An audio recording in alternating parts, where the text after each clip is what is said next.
Today, we're going to talk about the best-selling Phil Collins records all the way down to the worst-selling Phil Collins records. We're going to rank them in order. What I want you to do is I want you, before we get going, no spoilers here, I want you to pick, don't Google anything, what do you think is his best-selling solo record of all time? And what record do you think sold the least? So go ahead. Of all the solo records and the live albums, what do you think sold the most and what do you think sold the least? And we'll see if you're right at the end of the video. Okay, so here's what I got for you today. We're going to look at the best-selling Phil Collins albums, ranked by best-selling all the way down to his worst-selling record. And we're going to include in this, we're going to include some of the soundtracks, caveat in a second, all of the solo albums from Going Back all the way back to Face Value, and then the live albums, and then a couple other compilations as well, including the Greatest Hits package and the Love Songs package.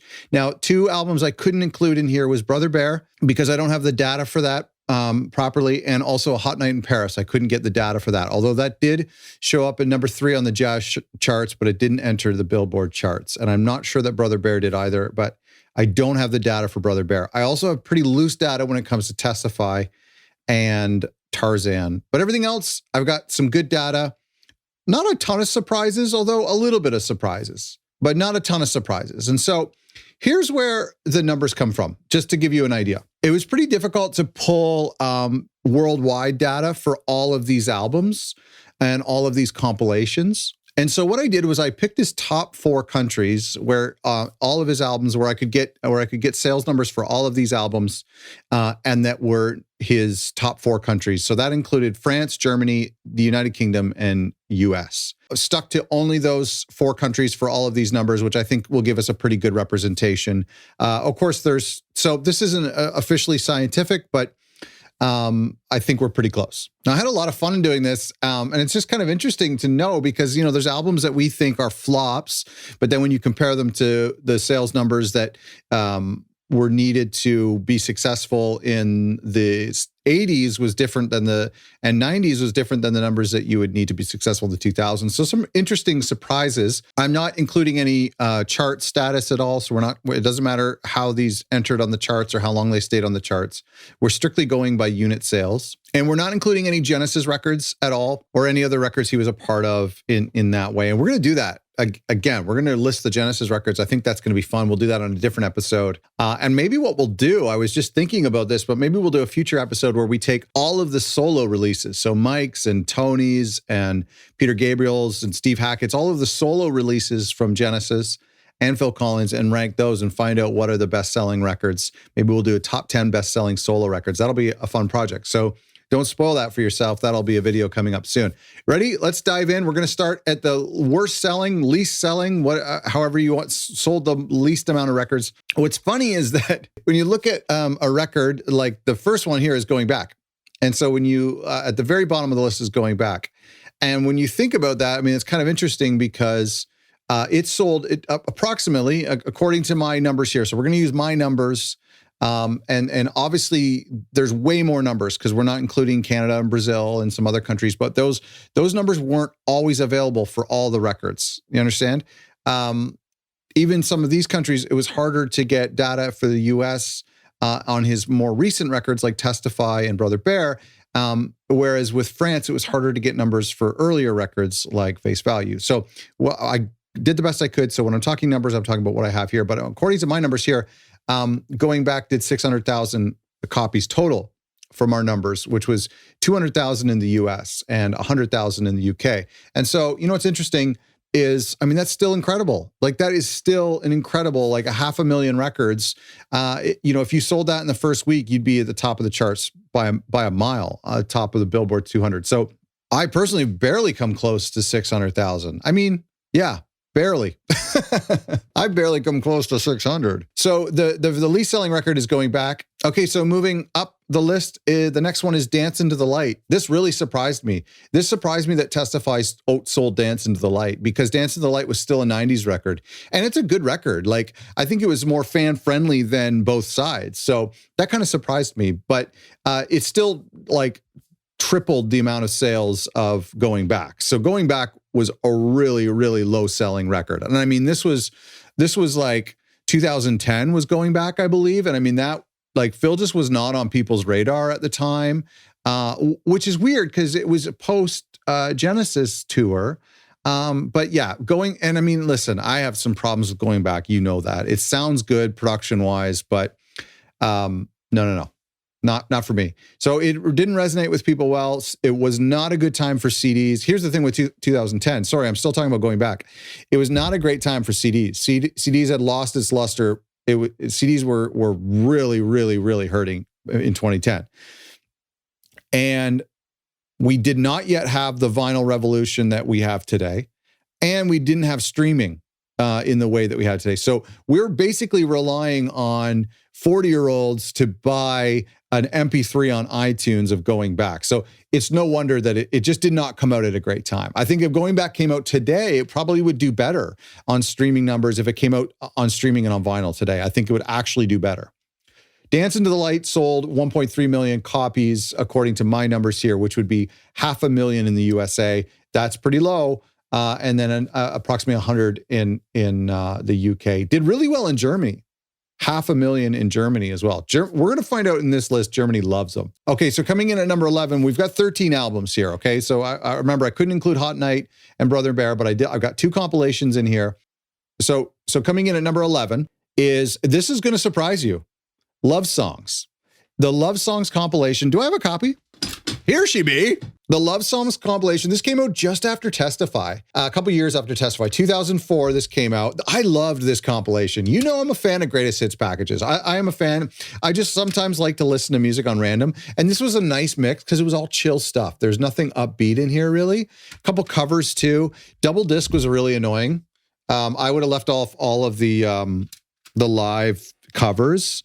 But that probably helped resell. And also these cases were notorious with sucking. Remember these CD cases? Because the little teeth here would break and the seat that like mine is now, and the CD would fall out. I have disc one in the car at the moment, actually. But this was a cool little compilation. And this sold 1.35 million copies. Sorry. Yeah. That's 250,000 copies in the US. Germany more, 300,000, and the UK, 600,000. Boy, the UK love their love songs, don't they? 600,000 and and then 200,000 in France. So, gosh, this was a cool package. And I'll tell you what, now that Phil and Genesis have sold their back catalog, we're going to be seeing more of this. I think actually like a nice little dinner party vinyl would be nice from Phil Collins. Like Can't Turn Back the Years and Do You Remember and One More Night. If you're having a date over, light some candles and put on like a single disc record of like Phil's ballads. I think that would sell well. I bet you they'll do that. So that was coming in at number 11. Number 10, outselling that record was Testify. 2 years earlier in 2002, I believe. Sold 1.5 million copies. And I think that's pretty surprising. But here's what boosted Testify 2 slots higher than Dance Into the Light, which I really surprised me. But what boosted Testify was the sales in France. And I'm not sure why. So France did 600,000 copies, whereas US only did 350,000 and UK did 100,000. So what's kind of interesting about, I was trying to look into why, and maybe some of our French viewers could help me out here, but why did Testify do so well in France?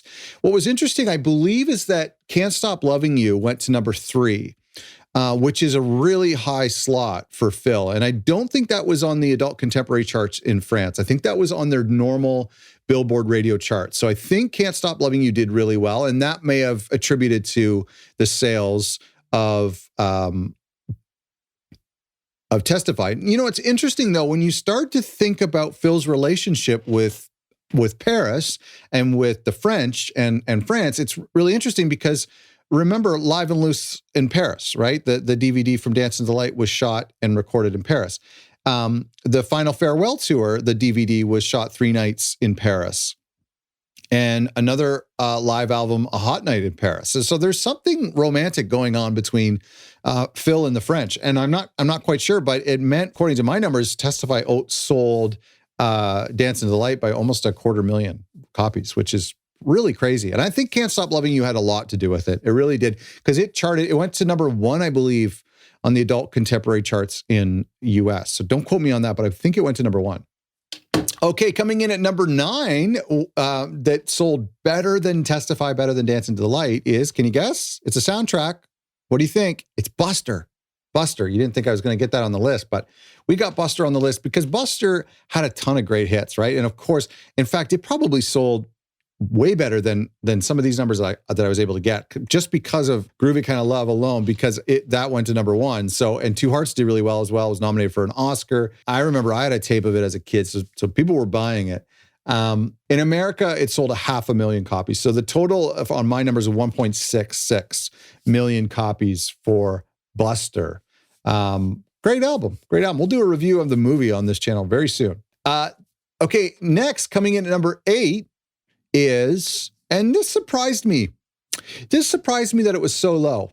And I had a hard time getting numbers. This surprised me that this was so low. And it's another soundtrack, the last soundtrack I could fit on here, and that was Tarzan.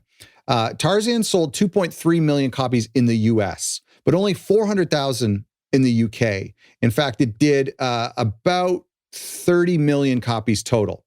So, Mike, I'm wondering, Germany was 250,000. Germany wasn't too much into this when they are quite into other stuff that Phil's done. I'm thinking that Tarzan was an American thing in Canada. I think it maybe was a North American thing. Disney maybe being a little bit more popular. Maybe it was on more like TV programming. Maybe it had more advertising dollars behind it in America. So I'm thinking maybe that's why Tarzan did better in America. But still sold 30 million copies, or 31 million copies, and at least based on my numbers. And so Tarzan did really well, and it came ahead of Outsold Dance in the Light, outsold Buster, which is not surprising. I mean, Tarzan was huge for him. I was actually surprised that it came in at number 8, that it was so low. Coming in number 7, above of Tarzan, is Both Sides. Both Sides. I was surprised that Both Sides sold less than Hello, I Must Be Going. Both Sides sold approximately 3.4 million copies. In America, Both Sides did 1 million copies. In Germany, it did 1.5 million. So Germany liked it. In France, they only 300,000 copies. So the French were not very happy with Both Sides. Coming in number 6 is Hello, I Must Be Going. 3 million copies in America, 1 million copies in Germany, 900,000 in the UK, and 600,000 in France. So according to my numbers, Hello, I Must Be Going sold 5.5 million copies. So it did really well. I think this record did well in America, probably because of You Can't Hurry Love. That's what I'm thinking. And maybe didn't do so well in France and the UK. Well, it did all right, but not as great. Certainly nowhere near as well as it did, as Face Value did in the UK. And that could have been maybe because of the Motown influence. I don't know, just a guess. Coming in at number 5. So we're going to do the top 5 here. I think the top 3 will be pretty obvious, but maybe not. Who knows? Maybe not. Who knows? Coming in number 5 is the Greatest Hits album. The Greatest Hits album. When did that come out? Help me out. Was it 99? 98. Okay, so just after Tarzan. Does this have a You'll Be in My Heart on here? Interesting. This doesn't have You'll Be in My Heart. When was Tarzan? Oh, yeah. Okay, sorry. Tarzan was 99. Sorry, my bad. Tarzan was 99. This came out in 98. What a bummer he didn't get a chance to put You'll Be in My Heart on here, but whatever. This is a cool record. I mean, this would have been 98. First of all, the artwork for this is awesome. The track listing is great. I have this on cassette. It wouldn't hurt them to put it on vinyl, but it's irrelevant on vinyl now because it's missing Can't Stop Loving You and it's missing You'll Be in My Heart. But and they did a recent Greatest Hits package, but the artwork wasn't as good as this artwork.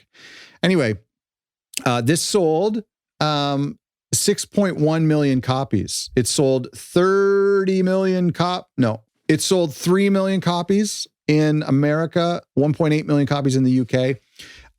The end of the 90s was the height of the CD era, and it was a really popular time for greatest hits. We've talked about this before. Bands were coming out with greatest hits records left, right, and center. And so this was a prime time for Phil. And this would just absolutely slaughter the sales of Both Sides and Dance into the Light. And when it comes to Dance into the Light, we have just Dance into the Light. We don't have Wear My Hat. if I'm not mistaken. And we don't have It's in Your Eyes, just Dance into the Light. And the only thing from Both Sides was Both Sides of the Story. We don't have Every Day on here, which is, whatever. So this sold really well. That was coming in the number 5 slot. Coming in at the number 4 slot, let's see if you can guess. Let's see if you can guess. Can you guess? Have you guessed? Okay. Number 4 is Serious Hits Live. I thought maybe that would be higher, but number 4 is Serious Hits Live. 1 million copies in France, 1.2 million copies in the UK, 4 million copies in the US, monster sales, 1.5 in Germany, where the VHS came from. So a total of 7.7 million on my numbers for Serious Hits Live. That was a huge record. Very interesting. Number 3, Face Value. That shouldn't be a surprise, right? He hadn't really broken out yet. 1.5 million copies in the UK, 5 million copies in America, and then 1.7 million copies in Germany for a total of 8.9 million copies for Face Value. Coming in at number 2, what do you think? What do you think is going to be number 1? You know what we have left, right? But Seriously, No Jacket Required. What do you think is going to be number 1? What do you think is going to be number 2? This actually surprised me. I'll be honest with you. Coming in at number 2 is But Seriously. I thought that would be number 1. But Seriously sold a staggering 4 million copies in the US, less than Face Value. So they weren't as into it, although Germany liked it more. They sold 3 million copies, which is nearly double than what he sold with Face Value, and nearly double what he would sell in Germany of No Jacket Required. So Germany really loved the seriousness of But Seriously, probably why he did the Serious Hits video in Berlin. 4 million copies in the US, 2.7 million copies in the UK, which was the best-selling album in the UK that year, and 1 million copies in France. So 10 million, rounding up to 11 million copies in those 4 countries for But Seriously. And the number 1 album for best-selling album for Phil, according to my numbers, is No Jacket Required. The reason being is the US, 12 million copies. So Face Value did 5 million copies. And then Hello, I Must Be Going did 3 million copies for Phil. We see that in record stores all over. And then No Jacket Required did 12 million copies. And so, and it won Album of the Year at the Grammys that year. So no doubt this was a huge record in America. Only 600,000 in France, the same as Hello, I Must Be Going. So they didn't really take to it in the same way that America did. 1.9 million in the UK. So just a little bit more than Face Value and quite a bit more than Hello, I Must Be Going, and then 1.5 million in Germany. So a total of, according to my numbers, 16 million. Maybe I'll see if I can throw up this chart here to show you this listing, because it's pretty cool. So going from number 1 all the way down, No Jacket Required, But Seriously, Face Value, Serious Hits Live, the Greatest Hits Package, Hello, I Must Be Going, Both Sides, Tarzan, Buster, Testify, Love Songs, Dance into the Light, and Going Back. Did you get them right? I'm curious if you got them right. I would have guessed Going Back to be at the bottom. Maybe Love Songs I would have thought would have been at the bottom. And I would have guessed But Seriously to be number 1. So I was wrong with number 1, and I was probably right with Going Back. I was really surprised with how well Greatest Hits package sold, and I was a little under surprised at Tarzan. I thought that would have been a little higher on the list, but I think it's because it didn't sell as well in Europe as it did in North America. Thank you for watching. Please subscribe. Keep buying those Phil Collins records. You know, it'd be nice if I could update this list with a new Phil Collins record. Wouldn't that be fun?